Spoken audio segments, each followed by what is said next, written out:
This is my village. This is Tusiana. The project is very important for my village because I was born here and there is a lot of shea around.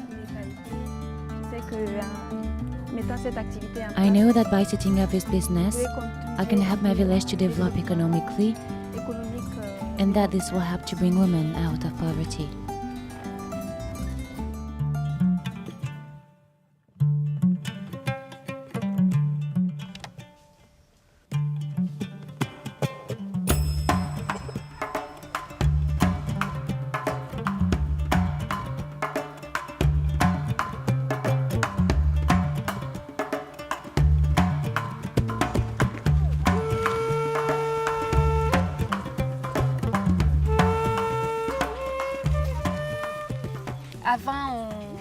Before, we would collect the shea and process it, but sometimes there were problems with the quality of the shea butter.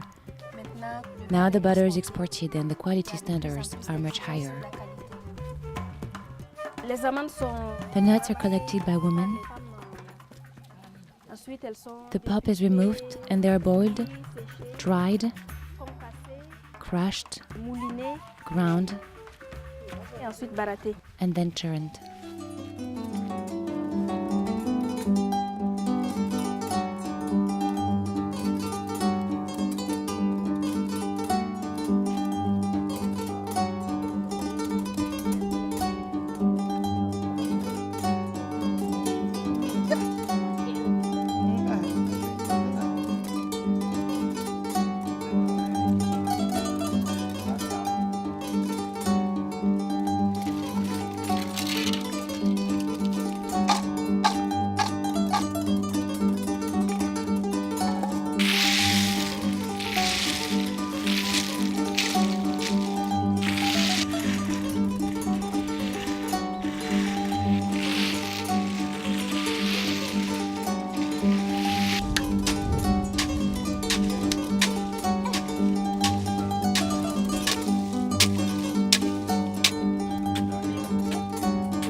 Churning involves separating the butter from all the other matter in the shea kernel.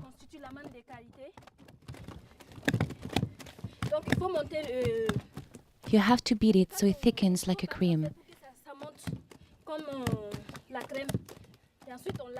Then we wash it and add water to separate the butter from the rest.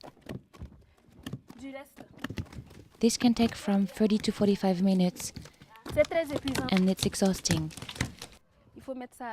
Then you have to cook it again for a while and it can take 2 hours to be properly cooked.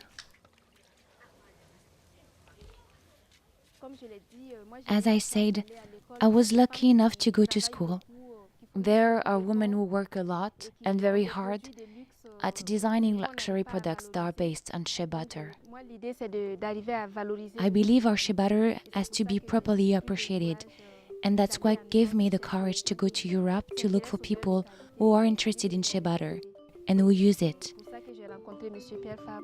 And that's why I met Mr. Pierre Fabre, who was kind enough to meet me and to build a project together. Since 2007, I have welcomed at least 3 delegations from Pierre Fabre to improve butter quality. When I met him and explained my project to him, he asked me questions and I answered them. He saw the pictures I'd taken of the process and said it looked very tiring.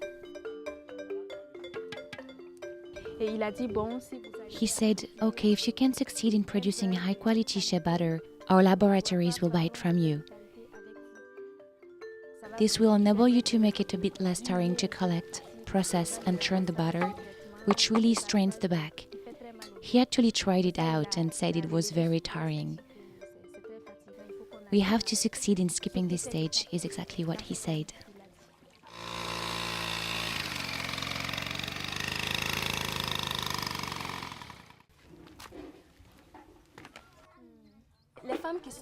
The women you see here are gatherers. There are 200 women who gather the shea nuts. They're trained at least twice a year, before harvest and during harvest. Here, you can see women being trained to process the organic shea kernels. I'm explaining to them how to gather the nuts. Before, women used to climb the shea trees and check them to get the unripe fruit to fall, and that's not a good thing, neither for the tree nor for the quality of the butter, because the nuts are not ripe. So the nuts have to be gathered when they fall. I'm proud of what we're doing, succeeding getting women together, raising awareness, growing good quality nuts, and achieving a good final product.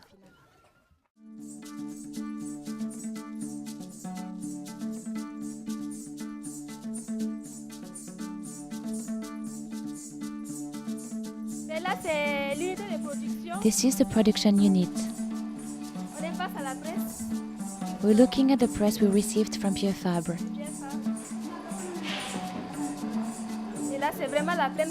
Production is really in full swing here.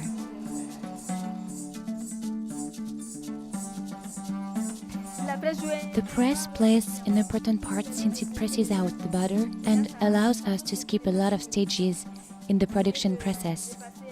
Instead of having to go through the grinding, churning and cooking stages, now after crushing the kernels, we just have to heat them slightly to facilitate the pressing operation. This is the result of the pressing stage. The butter comes out like this. It's pure and natural. It hasn't been filtered yet, and that's why it's still the same color as the shea kernel.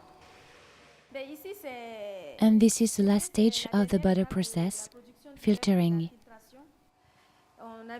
We saw how the butter leaving the press was still colored. I was saying it was natural butter, but it still contained color because of the residues from the shea kernels. Look at the butter. All the impurities we saw at the pressing stage have been removed. This is very high quality butter now. This is where the butter is packed into boxes weighing 55 pounds. Now we're arriving in the finished product storeroom. Everything you can see here is ready to send to France. Look at the boxes. You can see the name of the company and information about the butter. Our butter is organic and free trade because we buy the nuts at the right price, and the butter is sold at a price which provides a decent income to all the people involved in the supply chain.